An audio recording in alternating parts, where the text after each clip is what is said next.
일단 제가 서두에 저희 사회복지 시설 정보 시스템하고 사회서비스 정보 시스템에 대해서 간략하게 소개를 드리고 주제와 관련된 통계와 설명을 좀 드린 다음에 뒷부분에 이제 저희 토론 내용에 대해서 설명을 드릴 수 있도록 하겠습니다. 사회복지 시설이라 함은 사회복지 사업법 제2조에 따른 사회복지 사업을 할 목적으로 설치된 시설을 의미하고 있습니다.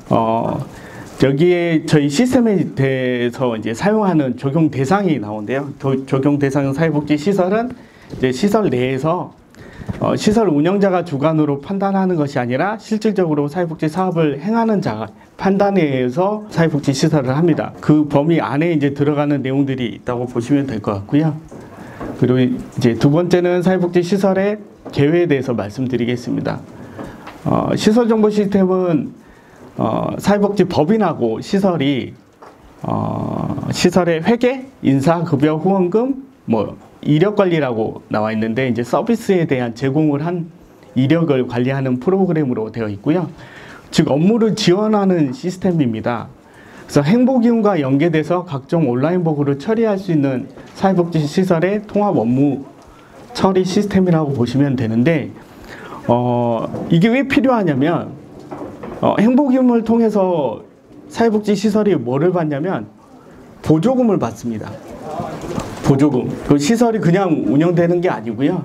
국가의 돈으로 대해서 보조금을 받아서 운영을 하는 게 이제 사회복지 시설인데 돈 받으면 뭐를 해야 돼요? 너 얼마큼 썼냐고 보고를 해야 됩니다. 그래서 사회복지 시설에서 보조금에 대해서 받은 거에 대해서 저 얼마 주세요 하고 하는 게 이제 신청이고 얼마 썼어야 하고 보고하는 게 보조금에 대한 정산입니다. 그러면 신청과 정산, 돈을 받았으면 얼마를 받았는지 또 어떻게 썼는지 관리하는 게 이 회계 그리고 인사 그 다음에 급여입니다. 사회복지 시설의 큰 보조금의 테두리 중에 하나가 운영비인데요. 그 운영비 안에는 각종 사무비도 필요하지만 시설에 운영하는 운영비가 있고 그 다음에 그 안에 종사하시는 분들의 인건비가 포함되어 있습니다. 그러다 보니까 인사급여가 있고요. 그리고 시설에서 후원금을 받으면 어떤 내역을 받았다 그리고 사용했다는 걸 관리하는 게 이제 후원금이 있고요. 여기 이력관리라는 거는 시설에 입소하신 어르신이나 아이들이 시설 내에서 어떻게 입소를 하고 또 생활을 하고 그와 관련된 프로그램들을 어떻게 진행하는지 그런 것들을 이제 시스템에 담아 놓는 게 이력관리 시스템이라고 보시면 될 것 같고요. 아래에 이제 저희가 사회서비스 정보 시스템이 나와 있습니다. 원래는 저희가 정상적으로 차세대가 오픈됐으면 시설 정보 시스템이 사라졌어야 되는데 그렇지 못하고 일단은 잔존하고 있습니다. 같이 지금 공생하고 있는 단계인데요. 일단 사회서비스 정보 시스템 같은 경우에는 사회서비스 제공기관에서 수행하는 주요 업무를 정보 시스템을 통해서 관리할 수 있도록 지원하는 시스템입니다. 이게 이제 차세대로 되면서 이제 크게 세 가지 형태로 이제 구분돼서 시스템이 구축되어 있고요. 그다음에 이제 그 중에서 기관 행정 업무, 그다음에 서비스 제공 관리, 민간 정보 공유 및 협업이라는 큰 타이틀로 시스템이 구축되어 있습니다. 여기에서 현재는 기관 행정 업무 일부, 그 다음에 서비스 제공 관리 오픈되어 있고요. 민간 정보 공유 및 협업도 일부만 오픈되어 있는 상태고요.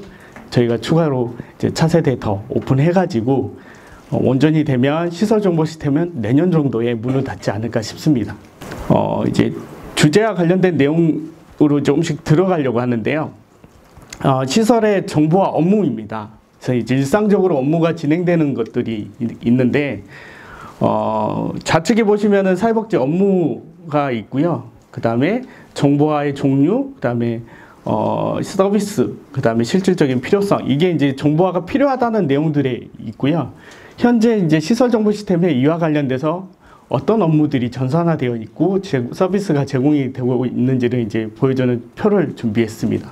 그래서 앞서 말씀드린 회계, 세무 관리, 이제 후원자에 대한 고객 관리, 그 다음에 종사자에 대한 정보를 관리하는 인사급여, 자산관리, 이력관리, 돈 쓴 거에 대해서 행복 의무로 보고하는 시군구 보고, 그 다음에 평가가 있습니다. 주제하고 이제 약간 삐뚤어져서 나갈 건데요. 뭐냐면은 이제 정보화 기술의 발전입니다. 이게 처음에는 이제 이 부분이 좀 이해 안 되시겠지만 뒤로 가면 좀 말씀드릴게요. 제가 이제 주제를 말씀드렸잖아요. 정보화가 어디까지 돼야 되는지. 우리나라에 지금 이제 정보화가 기술이 이제 발전이 제4차 산업혁명이라는 내용의 핵심 기술이 포함돼서 지금 ICT가 계속 발전이 되고 있습니다.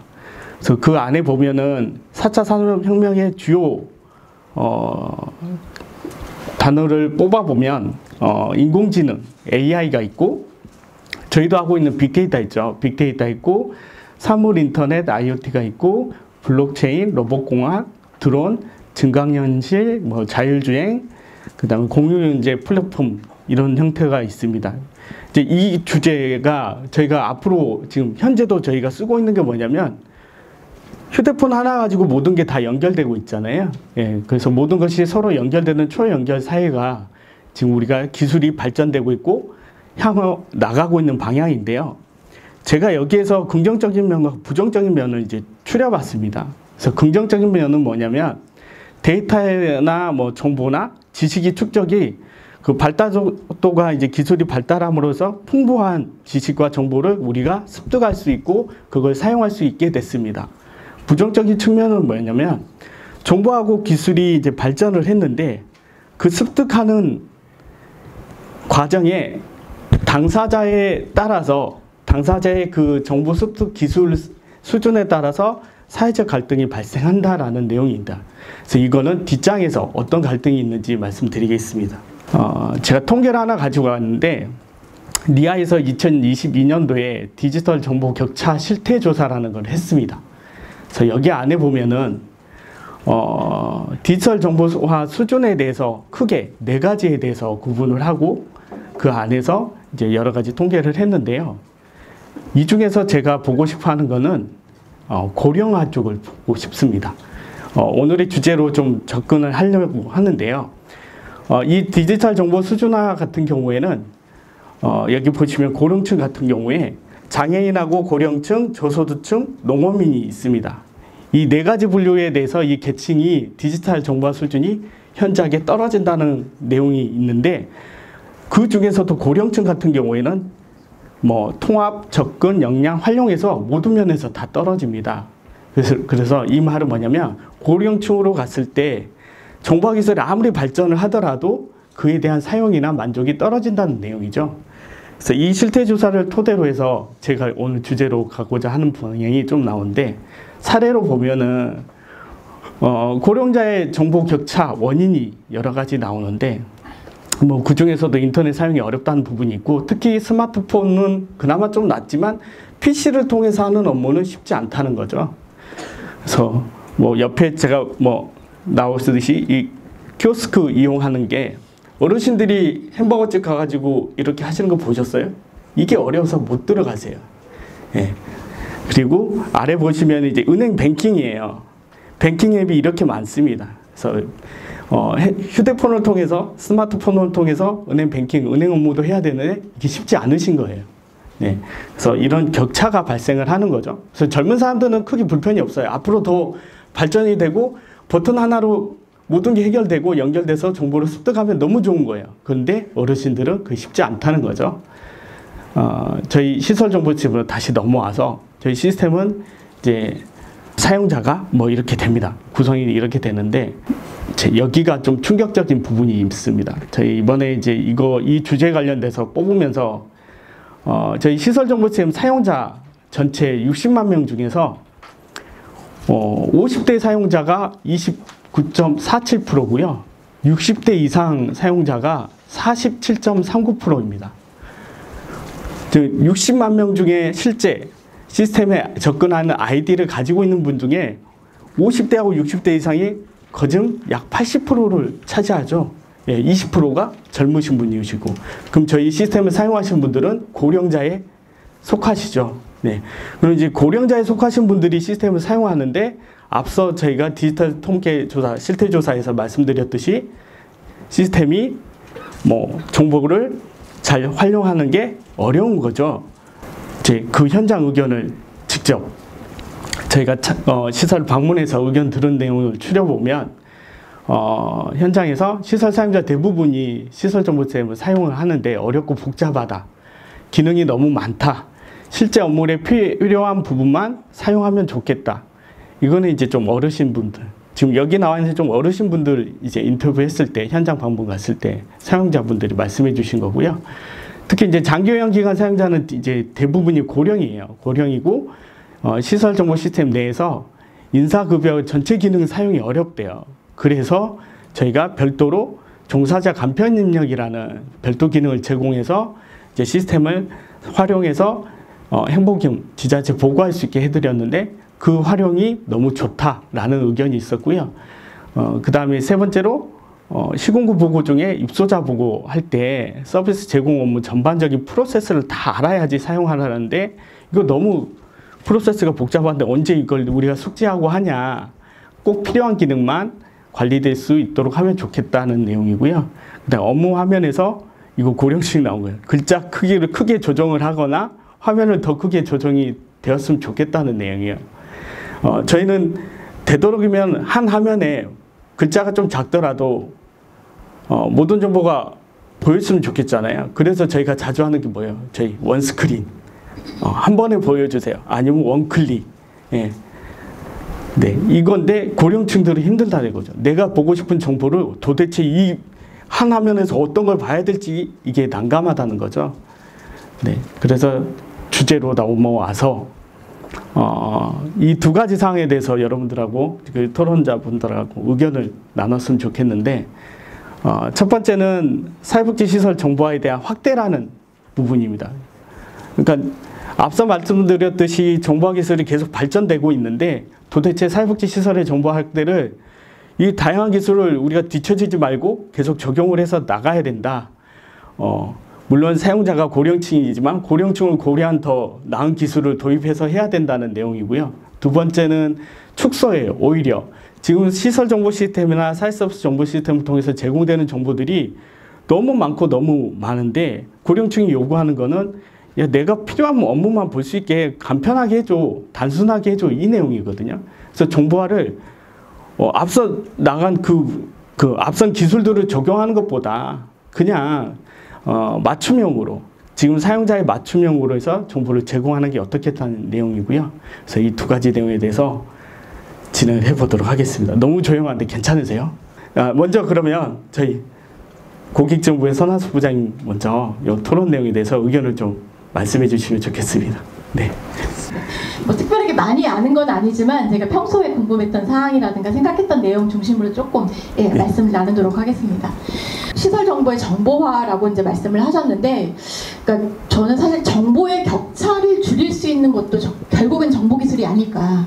그러니까 그런 격차를 줄일 수 있는 것도 이제 뭐 확대로 가느냐 축소로 가느냐에 대한 어떤 방향성의 논의도 있지만 결국 그 격차를 줄여줄 수 있는 것도 결국 우리의 기술력이 아닐까라는 좀 생각이 들어서, 그럼 기존의 우리의 기술력은 지향점이 달랐기 때문에 사실은 방향성이 조금 온 게 아닐까라는 생각이 들어요. 그러니까 예를 들어서 기존의 우리의 기술력은 사실은 차질 없는 복지 행정 업무의 수행이었어요. 차질 없이 보다 정확하게 신속하게 복지 업무가 이루어질 수 있도록 우리 기술은 그쪽 방면으로 가야 돼 라는 게 방향성이었고, 현재까지 왔는데 뭐 맞고 틀리고를 떠나서 이제 지금의 그런 방향성은 기존의 방향성을 그대로 갖고 가는 게 맞는가? 라는 고민이 사실은 좀 들으셨던 것 같고, 그 고민의 일환으로 이제 정보화라는 이제 얘기를 하신 것 같은데, 그렇다면 저는 사실은 그러면 그 방향성이라는 게 지금쯤이면 우리의 고객의 특성에 좀 맞추는 방향성을 좀 고민해 볼 필요가 있지 않을까? 결국 차질 없는 복지 행정의 수행이라는 그 어떤 대상을 일단은 시스템을 사용하고 있는 고객의 특성을 좀 고려하고 분석을 해서 우리의 기술을 그거에 맞게 사실은 적용해 나가는 방향성의 어떤 초점을 그러니까 좀 달리 적용을 하면 우리는 이 문제에 대해서 조금 다른 시각으로 접근할 수 있지 않을까라는 생각이 들어서 우리의 시각을 이제 고객 중심으로 조금 맞춰가자라는 생각이 좀 들었습니다. 그리고 이렇게 고객 중심의 이제 시설을 그러니까 정보 시스템 만들기 위해서 우리가 예를 들어서 뭐 사업의 방향이라든가 목적을 할 때 뭐 수업 분석이라고 해서 뭐 대내와 환경이랑 우리의 장단점을 사실은 분석을 해서 우리의 이제 목적이나 목표를 세우는데, 우리도 기존에는 우리 시스템과 그 옆에 고객을 대치해서 시스템의 특징과 고객의 특징을 사실은 같이 비교해서 분석해보는 시간이 사실 많지 않았던 것 같아요.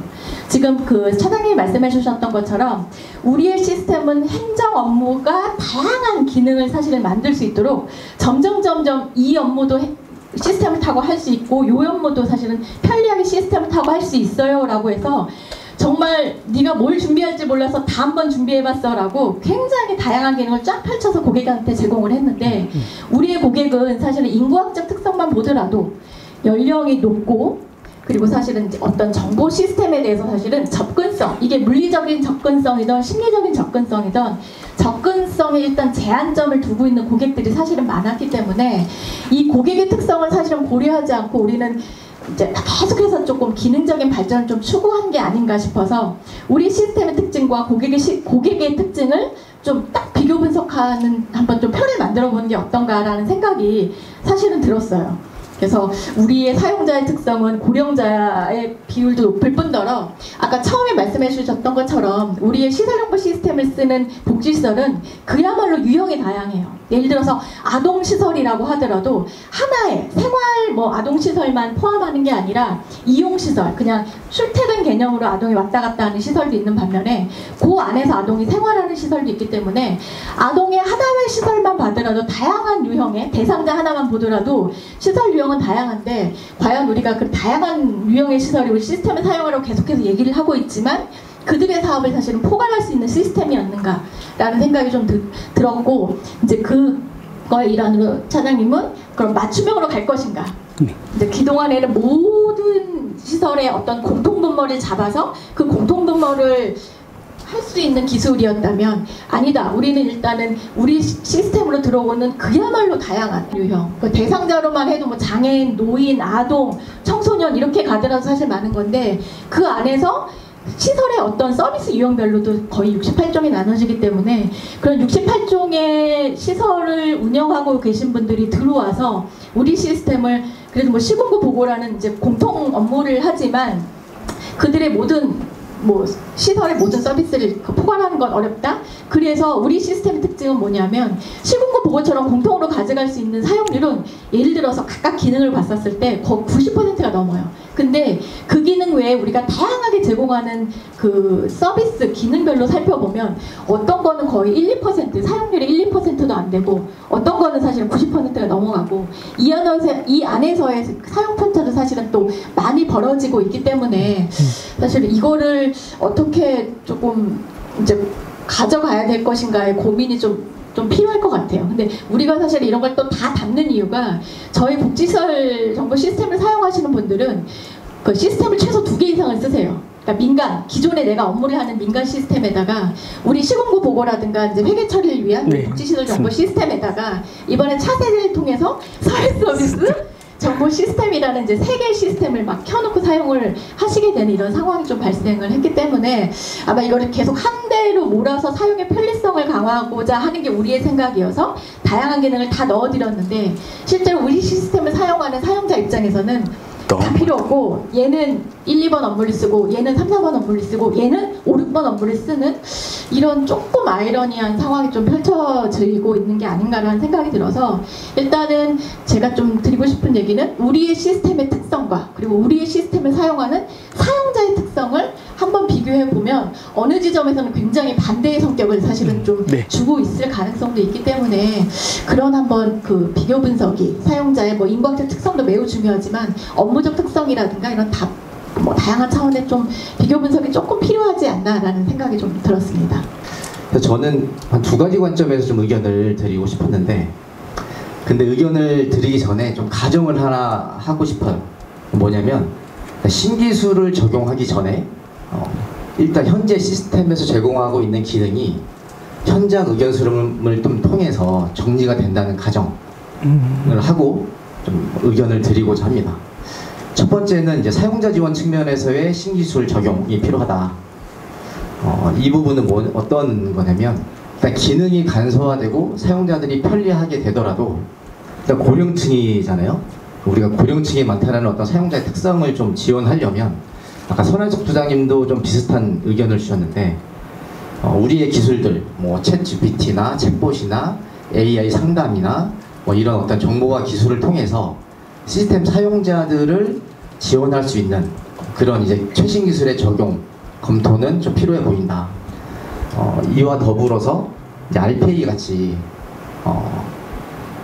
자동화 기술, 그러니까 사용자의 직접 개입을 좀 최소화할 수 있는 그런 자동화 기술까지 같이 좀 적용을 해볼 수 있다면 사용자 입장에서는 최신 기술을 활용해서 지금보다 더 편리하게 시스템을 좀 사용할 수 있지 않을까, 그런 생각이 좀 들고요. 두 번째는 안정성 측면에서의 신기술 적용입니다. 사용자들 눈에는 보이진 않는데 우리는 이제 시스템을 운영하는 기관이잖아요. 운영기관의 입장에 보면은 결국 24시간 365일 안전하고 끊김없는 서비스를 또 제공을 해야 되는 게 저희 기관의 또 다른 역할이라고 저는 생각이 돼요. 그래서 이제 이런 것들을 좀 하려면 최신 기술이 적용된 서버도 도입을 좀 해야 되고요. 또 서비스가 종료된 소프트웨어들을 새로운 소프트웨어로 교체도 해야 됩니다. 물론 사용자들은 보이지 않지만 이런 활동들을 하지 않으면 시스템이 불안정해지고 느려지고 이를 통해서 사용자들한테 더 좋은 프로그램을 우리가 제공해도 그게 또 불만으로 거꾸로 저희한테 다가오기 때문에 인프라적인 안정적인 운영을 위해서 신기술이 적용된 서버나 하드웨어들, 그런 것 소프트웨어들을 도입하는 것들, 이런 것들도 좀 병행해서 검토해보면 어떨까 싶습니다. 이렇게 좀 두 가지 의견을 좀 드리도록 하겠습니다. 들여다봐야 될 것 같아요. 아까 말씀해 주셨듯이 50대 이상이 70% 이상이다, 복잡하다, 사용 안 하는 건 축소를 해야 된다, 많이 쓰는 건 확대해야 된다. 과연 우리는 준비되었는가? 이 말씀은 쓰고 안 쓰고에 대한 카운터가 나와요? 나올 수 있어요. 지금 만약에 화면은 메뉴 단위라고 하면 분명히 메뉴에 한 번을 클릭을 할 때에 그 사용량이 분명히 우리는 로그로 남겨야 되고, 그 활용을 했을 때 그 사용자의 어떤 연령대를 봤을 때, 그 다음에 그 안에 들어갔을 때 기능을 사용을 했을 때 어느 정도의 몇십 대는 어느 업무를 많이 하고 다른 사람들은 어느 업무를 많이 하는지를 분명히 우리 데이터의 카운트 속에서 이걸 축소를 해야 될지, 많이 쓰는 거는 글자도 키우고 사용을 편하게 할지, 어떤 데이터 기반에서 우리가 하지 않으면 어떤 걸 많이 써요? 어떤 걸 작게 써요? 그냥 생각으로 데이터는 회계 쪽에 저장이 많이 되고 회계는 많이 쓰는 것 같아. 이 대장은 왜 이렇게 잘 안 보지? 이렇게 그냥 막연하게 축적된 데이터의 수를 보고 판단을 하지만, 실제로 우리가 판단해야 되는 거는 그 메뉴를 얼마나 많이 클릭을 하는가, 그 속에서 어떤 업무가 줘야 되고 많이 줘야 되고 어떤 업무가 저장이 되는가에 대한 고민을 해야 되는 거고, 아까 자동화 말씀하셨지만 우리 많은 시스템들, 저도 이제 시스템을 운영을 하다 보니까 어떤 게 있냐면, 저장하겠다고 저장을 누르면 항상 메시지 박스를 띄웁니다. 저장하시겠습니까? 예? 아니면 아니요. 아니, 저장하려고 저장을 누르는데 왜 물어보는지 좀 궁금합니다, 사실. 또 저장을 하기 위해 내가 마우스를 얼마나 클릭을 하게끔 사용자한테 우리 요구를 하고 있는지도 한번 판단을 해봐야 되는 거죠. 저장 버튼을 눌렀을 때 분명히 이 액션이 필요합니다. 그럼 저장을 하고 나서 저장되었습니다라는 화면을 띄운 다음에 거기 2.3초가 넘어가면 돼요. 2.5초, 2초에서 2.5초 정도 딱 띄우다가 없어지게끔 만들어준다면 원 클릭을 없애주는 방법도 있는 거고, 실패를 하면 그 박스를 딱 실패를 했습니다라고 박스를 띄워준다면 저장하시겠습니까? 예, 아니오에 대한 클릭 수도 줄일 수 있다는 거죠. 제가 AI, RT, 빅데이터 좋습니다. 할 수 있는 것부터 준비됐는가? 과연 어떤 걸 많이 쓰고 어떤 걸 작게 쓰는지 우리는 카운트를 하고 있는가? 안 쓰고 있으면 왜 안 쓰는지에 대한 니즈를 파악을 하려고 노력을 했는가? 저는 궁금증을 던지고 싶습니다. 네, 여기에서 좀 마무리를 좀 하자면, 오늘 패널분들하고 이제 의견 주신 게 많은 의견 주셔서 감사하고요. 제가 이제 논의하고자 했던 거는 저희 시스템이 너무 방대하게 커진 거예요. 예, 갈수록 커져요. 왜냐하면 리즈가 있으니까 그렇겠죠. 근데 그 리즈를 내는 사람들의 목소리는 대다수의 사람일 수도 있지만 아닌 주장을 하는 사람들에 의해서 의견이 들어와서 확대된 기능들도 있습니다. 그래서 본부장님이 말씀해 주신 대로 실제 이 해당 기능을 만든 게 소수만 쓰는 건지 대다수가 같이 쓰는 형태로 만들어졌으면 너무 좋은 건데 그게 아닌 거잖아요. 그래서 저도 의견 주신 대로 저희 시스템도 한번 이 부분을 한번 체크를 해보고 정리할 필요가 있지 않을까라는 생각도 들고 추후에 기능 개선 사업을 나갔을 때나 확대 사업을 할 때도 이런 부분들이 반영되게끔 저희가 자료를 준비해서 복지부에 이렇게 사업이 나가야 됩니다라고 의견을 줄 수 있는 형태로 하면 좋을 것 같고요. 오늘 선한수 부장님 말씀해 주신 대로 사용자 측면과 그 다음에 저희 시스템 측면에서 실제 비교하는 이 부분에 대해서도 의견 주신 게 너무 좋으신 것 같아요. 그래서 이 부분도 무작정 젊은 층이 보시면 저희가 3%밖에 안 돼요. 20대가. 이 말은 사회복지 시설에 이제 거의 대부분이 이제 사회복지사예요. 그래서 이분들이 이제 졸업하고 나서 시설에 가서 근무하면서 쓰는 게 저희 시스템인데 3%면은 이거 취업률도 만만치 않아요. 예. 이분들이 취업이 안 되는 거죠. 사회복지학과 엄청 많잖아요. 예. 근데 그 친구들이 졸업을 해서 현장에 나와서 시스템을 쓰는 인원이 3%면은 이건 취업률도 이게 회전이 안 되는 거거든요. 그래서 이 부분도 좀 고려를 해보고 그다음에 저희 최성원 부장님 말씀해 주신 대로 제가 이제 주제는 뭐 정보화에 대한 확대, 뭐 축소 이렇게 했지만 우리 시스템은 이제 의견 주신 대로 안전해야 되잖아요. 그 안전하기 위해서는 특히 저희 시설 정보 시스템에는 방대한 개인 정보, 특히 민감 정보가 많이 있어요. 그래서 이런 정보들을 저희 시스템에 담는 것 자체가 부담스럽긴 하지만 저희가 정보에 대한 관리나 그리고 관리를 하기 위해서 소프트웨어나 서버나 안정적으로 운영하기 위해서 이런 기술들을 지속적으로 반영을 하고 그래야지만 저희 시스템을 믿고 개인정보를 열심히 등록해 주시지 않을까 싶습니다. 그래서 의견 주시는 거대로 저희가 추후에도 시스템 운영하면서 고민도 하고 또 좋은 고민에 의해서 결과가 나오면 또 다음번 이 자리를 통해서 한번 또 의견을 결과를 또 안내를 해드리고 그렇게 할 수 있도록 하겠습니다. 마치도록 하겠습니다. 감사합니다.